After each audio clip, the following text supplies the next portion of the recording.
Cook here at Carson. If you want to focus more on the problem itself, it would be, the availability of guns and ammunition. Not so much as just trying to focus on movie theaters. I don't think people should not have the right to wear a costume in a movie theater. Hi, my name is Zach, and I'm here for the ODI debate camp at U of O. Yeah, me too. I'm Allison from debate camp. Okay, my reaction to the shooting was I was just appalled. I saw it on the news, and I just didn't understand why someone would do that and would make them do that, and especially because as it kind of progressed, we learned more about the killer, and just he was just a normal person, and he was, a college student, and he just was smart, and something just snapped, and it could happen with anyone. Yeah, it's just really scary that how not only how that could happen with anyone, but what always kind of strikes me things like that is how that's what everyone talks about. Because when it happened, I was at camp basically in the wilderness, and a couple people left for their days off and stuff and had momentary access to the news, and they came back talking about that, and I don't know, it's definitely terrible, and it's awful that things like that happen, but I think it's also interesting how that's the sort of thing that's blown up.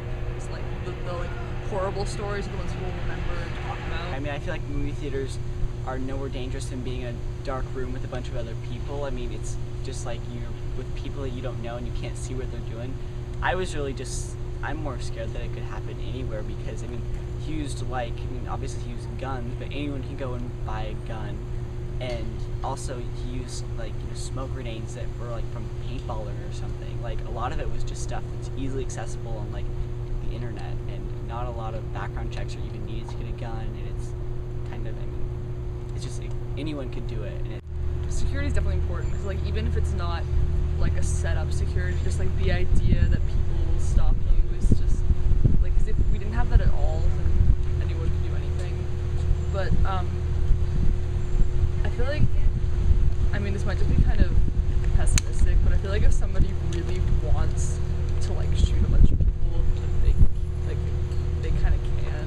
And well, my name's Aaron Minster. My name is Eric Hurdle.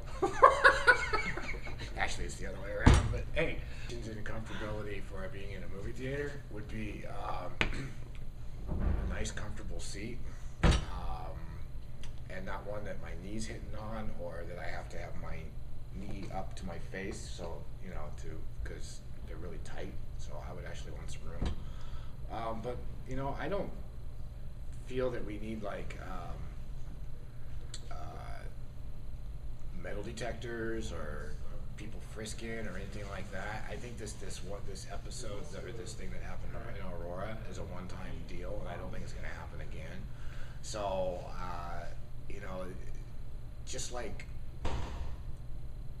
it just happened, and I don't think there should be any freak out movement of having everybody I think people shouldn't overreact. Yeah, it happened. Punish the dude. Let's move on with life, and let's mourn for the survivors and for the victims. But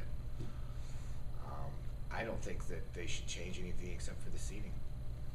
My original reaction when I heard it, the shooting in Colorado, was with any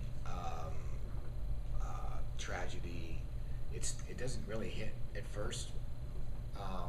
But once I start thinking about the victims and the families and stuff, I do get sensitive to the loss of the community for them, because it hasn't happened to us here. It's like that, like the wars in Iraq and Syria and stuff.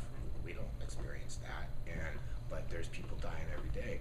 So my initial reaction to it was well, we got another loser out there shooting people, and